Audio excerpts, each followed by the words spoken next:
সাক্ষী থাকো উশহিদু আন্নী কদ গফারতু লাকুম ফেরেশতারা রে তোমরা সাক্ষী থাকো ওই মাহফিলে যারা অংশগ্রহণ করেছে বাড়িতে ফেরার আগে আমি আল্লাহ রব্বুল আলামিন তাদের তামাম জিন্দেগির গুনাহ আমি আল্লাহ মাফ করে দিয়ে দিলাম।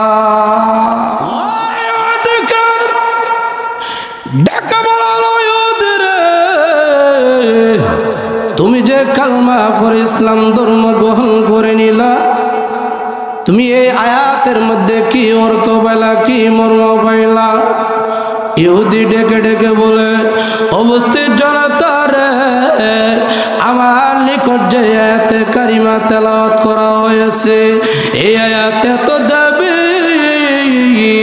এই আয়াতে তো অর্থবোধক এই আয়াতের তেলাওয়াত শোনা মাত্র আমি ইহুদি কালমা না পড়ার ঠিক থাকতে পারলাম না। সুবহানাল্লাহ জোরে বলে। মুক্তিযোদ্ধা মহিউদ্দিন হাফিজিয়া এতিমখানা মাদ্রাসা ও মহিউদ্দিন আনোয়ারা কওমি মহিলা মাদ্রাসা কর্তৃক আয়োজিত ইস্তারবন্দি উপলক্ষে 25তম ইসলামী মহাসম্মেলনের অত্যন্ত শ্রদ্ধাভাজন সভাপতি পীরে কামেল আলহাজ হযরত মাওলানা আব্দুল কুদ্দুস সাহেব দামাত বারকাতুহুম আলিয়া নান্দাইল আজকের মাহফিলের সহসভাপতি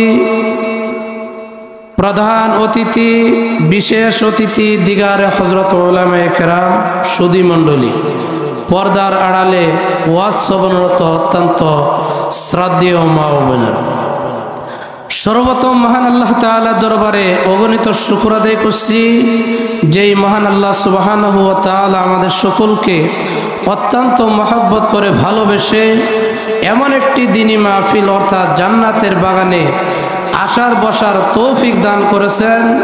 এজন্য মালিকের দরবারে সকলে উচ্চ স্বরে বলে আলহামদুলিল্লাহ। ভাইয়েরা আমার আজকের মাহফিলে আসতে পারে আমরা খুশি না বেজার? আরো জোরে বলেন। খুশির আওয়াজ জোরে জোরে হয়, কি বলেন ঠিক কিনা? আর খুশি যদি না থাকে তাহলে আওয়াজও ডেম ডেম হয়, পুতাল্লে আওয়াজ।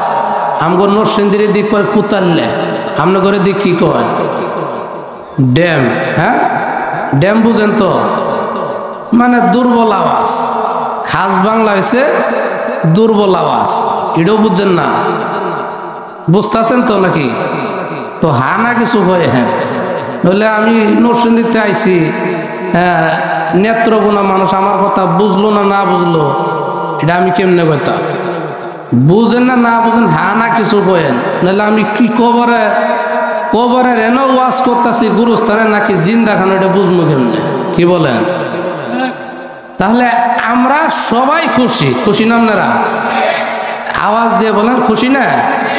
হ্যাঁ তো আমরা সবাই খুশি, কিন্তু একজন একটু অসন্তুষ্ট। কি বলেন? একজন একটু অসন্তুষ্ট।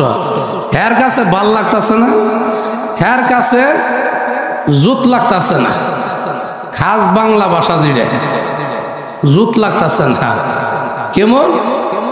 হ্যাঁ আর একটু মেহরবানি করে একটু আগে বসেন। ওই যে বাহিরে দাঁড়ায় রয়েছে এদেরকে একটু এই বিছনার নিচে আইতো দেন না, আইন একটু আগে আইন ভাই, আসেন।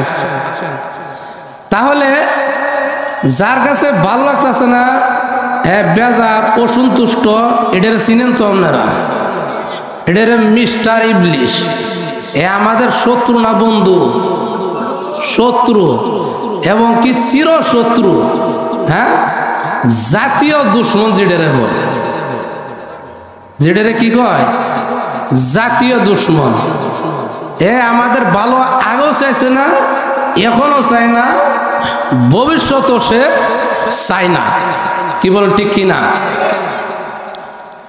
ইডের কাম হয় মানুষকে বুঝাইয়া রাস্তাঘাটে কারোরে দাঁড় করায় রাখছে, দোকানপাট্টায় কারোরে বসায় রাখছে, আবার অনেকটিরে ঘরের মধ্যে নিয়ে কম্বল দিয়ে যাইতে ধরে হুতায় রাখছে। বলে গোম আয়ুক তোমাদের না আয়ুক উঠ্টুহানি শুয়ে থাকা। মাইক তো কমিটির হুজুররা সারা মাস ব্যাপী পরিশ্রম করে, এরা তো মাইক সেটেল করে দিছে, বাড়িতে দোকানতে রাস্তাঘাটতে বয়ে বয়ে শুনতে পারবা। এই পরামর্শগুলো সে দিতাছে। এবং কি আমাদের এই মাঠের মধ্যে হ্যাঁ কলাম মাঝে মাঝে ঢুকে যাবো না, 1 নম্বর সংকেত দিয়ে রাখলাম, বুঝতেছেন তো? সাইডে বাইরে, ডাইনে বামে, সামনে পিছনে খেয়াল রাখতে হইব, এটা 1 নম্বর সংকেত দিয়ে রাখলাম। অন্তত আজকের জন্য যাতে হ্যাঁ এই মাঠটার মধ্যে নাই তারে পারবেন না আপনারা। আইলা মোট কথা থাবড়ায় তুবড়ায় নই দাঁত দুধ ফেলাই দিবেন, পারতেন না? আর খেয়াল রাখবেন কুন্ডায় উঠতাছে বইতাছে, ডিস্টার্ব কুন্ডা করতেছে, মনে করেন ইডেরে মনে চাপে ধরছে, পারবেন তো? সাইডে বেড়ে কলম খেয়াল রাখেন যাতে দেখবেন যে কুন্ডায় লড়তাছে কুন্ডায় উঠতাছে, মনে করেন ইডেরেই আজকে ধরে বসছে, এডেরে কি ধরে বসছে। আচ্ছা এই মিস্টার মিয়া এটা আমাদের শত্রু, এটা কি আমার কথা? এটা আল্লাহ বলছেন, বলবো? আল্লাহ বলেন ইল্লাহু লাকুম আদুউম মুবিন।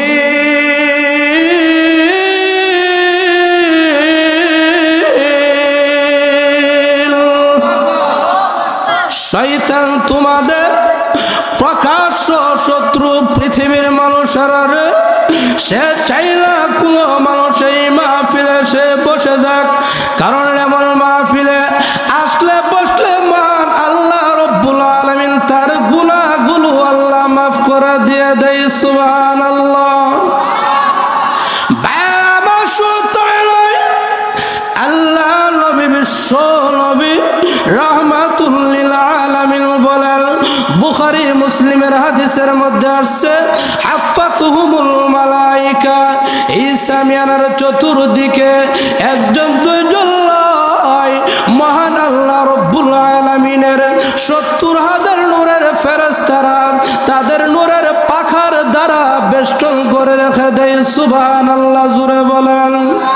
ভাইয়ের আমার শুধু তাই নয়, মহান আল্লাহ রব্বুল আলামিনের আরশে আজিমের নিচে একটি স্বর্ণের পিলার রয়েছে, ওই স্বর্ণের পিলার এইভাবে খেলাধুলা শুরু করে দিয়েছে। আল্লাহু আকবার, জোরে বলেন। ওই স্বর্ণের পিলারের জবান মহান আল্লাহ খুলে দেয়। সুবহানাল্লাহ, জোরে বলেন। আল্লাহ পারে কি পারে না? আল্লাহ বাপ ছাড়াও সন্তান দিয়ে দেখায়া দিয়েছে। সুবহানাল্লাহ, আছে না নাই? আরো জোরে বলেন। মারিয়াম আলাইহিস সালাতু ওয়াস সালাম, কুরআনুল কারীমের মধ্যে এই সূরা আল্লাহ নাজিল করে দিয়েছে, মারিয়াম নামক সূরা আল্লাহ নাজিল করেছে। মারিয়ামের স্বামী নাই, মারিয়ামের পেটে যখন সন্তান আসলো, মারিয়াম চিন্তা করে সমাজের লোক যদি আমাকে জিজ্ঞাসা করে, মারিয়াম গো তোমার সন্তান তুমি কোথায় থেকে পাইলা, তোমার যে স্বামী নাই, আমি তাদের প্রশ্নের কি জবাব দিব? আল্লাহু আকবার, জোরে বলেন।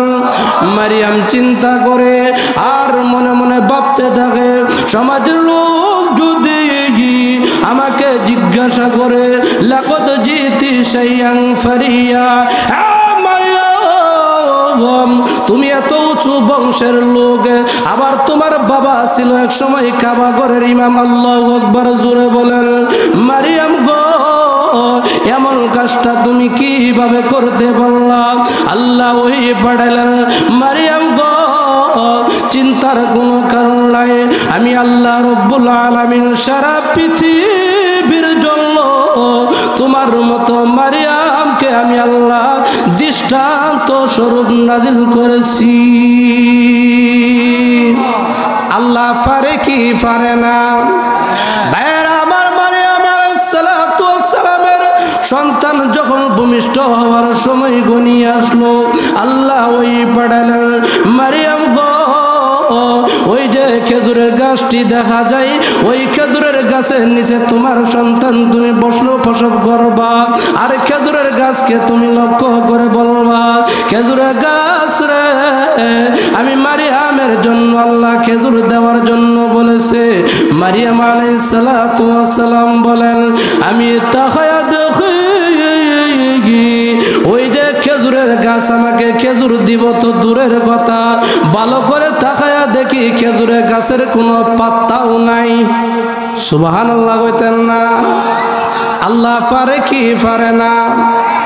মারিয়াম আলাইহিস সালাতু ওয়াস সালাম বলেন, এরপরও আল্লাহর হুকুম পালনার্থে আমি খেজুরের গাছকে লক্ষ্য করে বললাম, খেজুরের গাছ রে, আমি মারিয়ামের জন্য আল্লাহ খেজুর দেওয়ার জন্য বলেছে। এই কথা বলতে দেরি হয়েছে,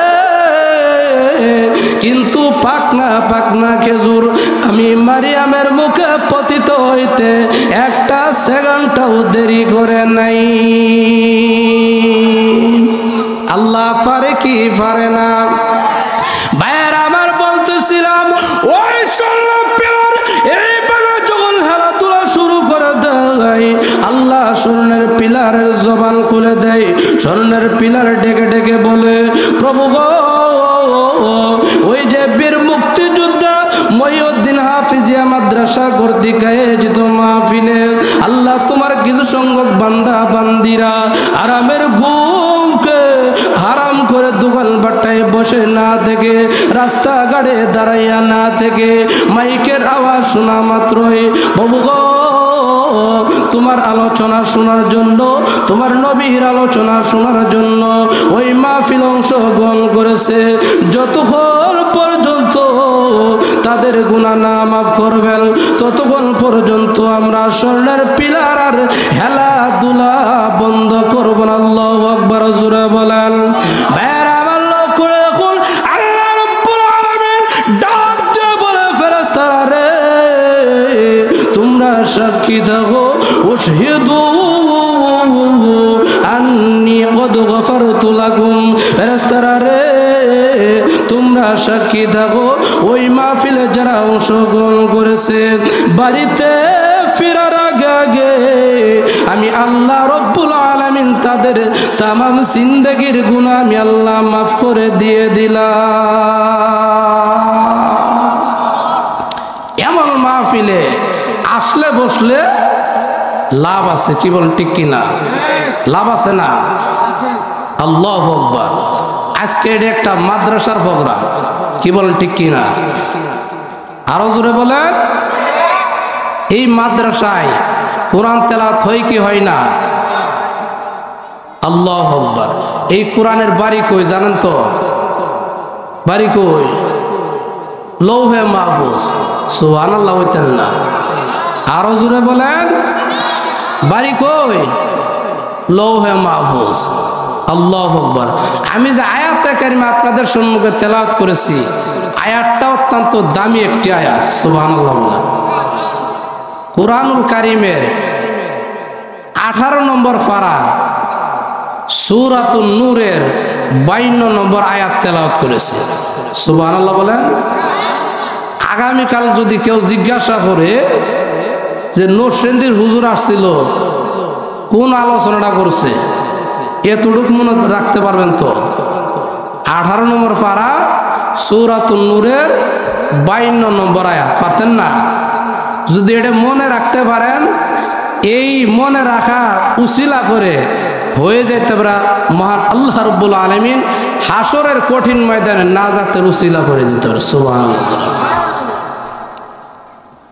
এই আয়াতের তেলাওয়াত শোনা মাত্রই এক ইহুদি সাথে সাথে কালমা পড়ে মুসলমান হয়ে গেছে। আরো জোরে বলেন। তাহলে আয়াতের তাৎপর্য আছে না নাই? গুরুত্ব আছে না নাই?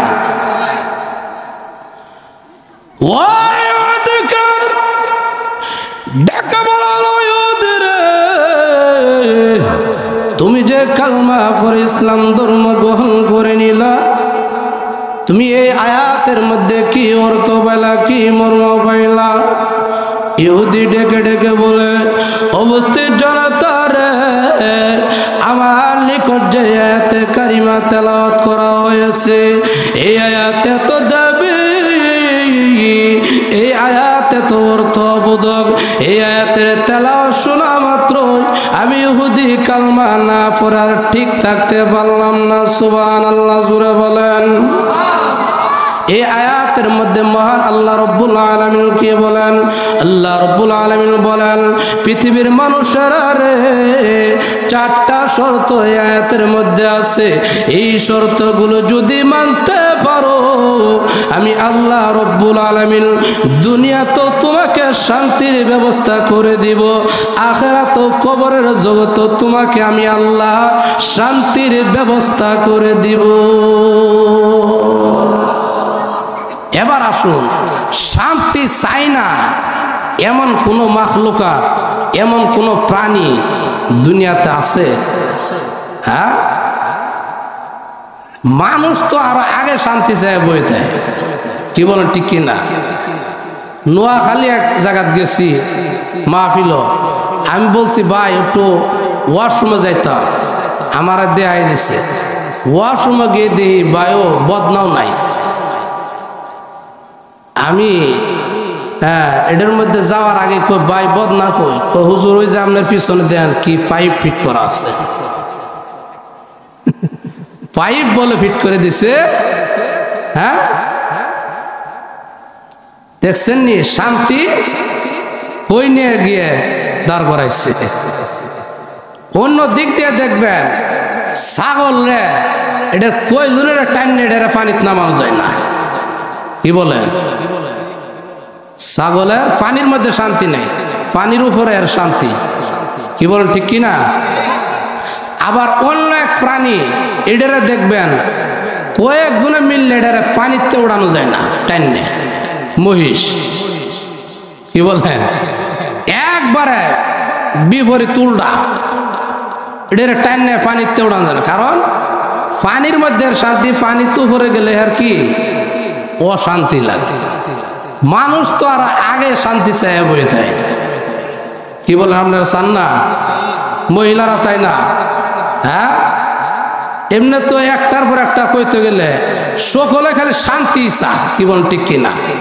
কিন্তু শান্তির কাজগুলো আমরা করি না। শান্তি খালি চায় কিন্তু শান্তির কাজ করে না। কি বলেন ঠিক কিনা?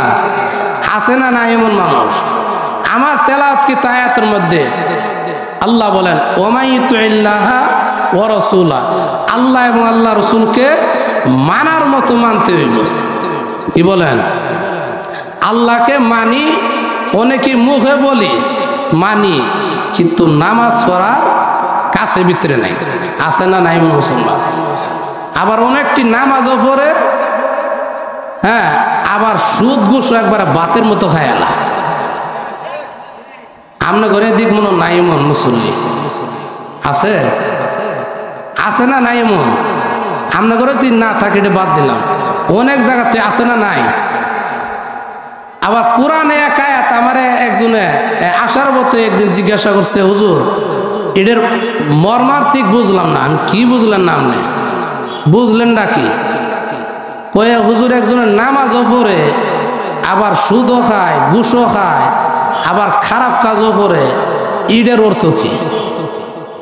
তখন আমি চিন্তা করলাম আসলে তো কথাটা সঠিক, এটার তো একটা ব্যাখ্যা বিশ্লেষণ বার করতে হইব। ব্যাখ্যা বিশ্লেষণ আছে না কোরআনে? হ্যাঁ, কোরআনে আয়াত আছে, উলামায়ে কেরাম আমার হ্যাঁ পাশে আছে, ইন্না সলাতা তানহা আনিল ফাহশা ওয়াল মুনকার, এটা কোরআনের একটা আয়াত। আল্লাহু আকবার, জোরে বলেন। এই আয়াতের অর্থ হইতাছে নিশ্চয় নামাজ অশ্লীল কাজ থেকে বিরত রাখে। আয়াতে কি কয়? খারাপ কাজ থেকে বিরত রাখে। তো এনে নামাজও পড়ে, সুদও খায়, ঘুষও খায়, খারাপ কাজও করে, এমনও মানুষ আছে না নাই? তো এটার ব্যাখ্যা কি? তো তাফসীরের কিতাব মধ্যে আছে নামাজ হচ্ছে 5 প্রকার। কয় প্রকার? নামাজি কয় প্রকার? 5 প্রকার। এটা একটা থার্মোমিটার আপনাদের কাছে দিয়ে গেলাম। এখন এই 5 প্রকার আমি উল্লেখ করব, কারাই কোন নম্বর কাতার মধ্যে ঢুকতেছেন এটা নিজে নিজে বুঝে নেবেন। সুবহানাল্লাহ বলনা। এক নম্বর প্রকার নামাজি হয়েছে এটা নামাজের শুরু হওয়ার আগ মুহূর্তে মসজিদ হয়, আবার যাওয়ানালে খুব ব্যস্ত হয়ে যায়, আছে না নাই? এরপরে এটার আরো বিবরণ রয়েছে, হ্যাঁ আয়ে ঠিক হুজুরে যদি সূরা কেরাত লম্বা করে বা রুকু সেজদা একটু দেরি করে, হ্যাঁ উঠে জায়গা কাশ, আছে না নাই? কাশ নাই, এরপর হ্যার দেয়া দে আই সুবহানাল্লাহ, মসজিদে আমরা কাশের মিছিল বের করে এলা। হুজুরে চিন্তা করে কি শুরু করলাম আমার পিছনে, যাই একটু দেরি করে পড়তো, হুজুরও তারা ওরা শুরু করে দিচ্ছে, তাড়াতাড়ি ঝামেলা থেকে মুক্ত হই। আছে না নাই এমন মুসল্লি? এক প্রকার নামাজি। দুই নম্বর প্রকার নামাজি হচ্ছে এটা খুব বালা মানুষ, এটা আয়ে আজানটা দেওয়ার পর ওই মসজিদে, কিন্তু আওয়ানের পরে চিন্তার গাঠটি বোঝা মাথাত লই আই, তালা কি দোকানত দিয়ে আইছে কিনা না দিয়ে আইছে, বাড়িত কি থুয়াইছে না থুয়াইছে, ক্ষেতের মধ্যে বিষ দিব সার দিব, এই নানান চিন্তা ভাবনা নিয়ে আয়, আছে না নাই? এমন চিন্তা করতে করতে নামাজ যে কই রাখাত পরে এলাই এটারও কোনো খোঁজ খবর থাকে না, আছে না নাই? এই দুই নম্বর প্রকারের মধ্যে কারা কারা ঢুকে গেছেন গা, এটা নিজে নিজে তো বুঝে লাইছে। আমার ডুবাই দেওয়া লাগবো, দেয়াই দেওয়া লাগবো, আপনারা বুঝছেন না? মনে সাক্ষী দিতেছে না আমি যে কই নম্বর প্রকারের মধ্যে ঢুকতেছি, কি বলেন ঠিক কি না? তিন নম্বর প্রকার নামাজ হয়েছে এটা ক্ষমা প্রার্থী নামাজ, সুবহানাল্লাহ জোরে বলেন। এই নামাজ এটা অনেক বালা। শয়তান এই দুই প্রকার, প্রথম যে দুই প্রকার ঘোষণা করলাম, এই দুই প্রকার নামাজের মন ভিতরে থাকে না, মন কই থাকে? বাহিরে। তিন নম্বর প্রকার নামাজি যেটা, এটা আসে নামাজও দাঁড়ায়, কিন্তু এরা শয়তানে লাগাল পায় না। ওই যে প্রথম সংকেত দিয়ে রাখলাম, শয়তান আইলে আজকে সাইজ করে দিবেন, কিডি সাইজ যেটার উপর পারতেন না? হ্যাঁ, এই শয়তান আয়ে কিন্তু হেরা ধোঁকা দিতে না, হ্যাঁ কয় আমি আল্লাহর সামনে দাঁড়াইছি, সুবহানাল্লাহ বলতেন না? আল্লাহরে কি কোনো সময় দেখছেন আপনারা? দেখছেন আপনারা? হাদিসের ভাষায় আসছে আমি না দেখলো ইন্নাহু ইয়ারাকা, আল্লাহ আপনাকে আমাকে দেখতাছে, সুবহানাল্লাহ। এই ঘোষণা যখন শয়তানরা দেয় নামাজের মধ্যে, হ্যাঁ শয়তানে কয় ইডেল্লার আজকে বাউ নাই, ইডেল্লারও কি নাই, বাউ নাই। এই নামাজ আল্লাহ দরবার কবুল হয়, সুবহানাল্লাহ। আর ওই যে দুই নম্বর প্রকার, যেটা দুই প্রকার বর্ণনা করলাম, এই নামাজগুলা আপনারা গুনাহ কাজ থেকে বিরত রাখতে পারবেন। নামাজ পড়বেন, পড়েন ঠিক, কিন্তু আপনাকে গুনাহ থেকে কি যায় না, বিরত রাখতে পারে না। বুঝলেন তো কোন প্রকার নামাজ? হ্যাঁ, 4 নম্বর প্রকার নামাজ এটা ওলি আল্লাহ গাউস কুতুবের সাথে খাস, সুবহানাল্লাহ বলেন। এই নামাজের বিবরণ হলো নামাজও দাঁড়ালে হেরার কোনো খেয়াল খবর থাকে না, সরাসরি আল্লাহর সাথে কথাভুক্ত নয়। আরো জোরে, হেরার কোনো খেয়াল খবর থাকে। 5 নম্বর প্রকার নামাজ এটা হচ্ছে নৈকট্যপ্রাপ্ত নামাজ। এই প্রকার নামাজ হচ্ছে আল্লাহর নবী এবং রাসূলদের সাথে খাস, সুবহানাল্লাহ। 5 প্রকার বিবরণ পাইছেন তো? এই 5 প্রকারের মধ্যে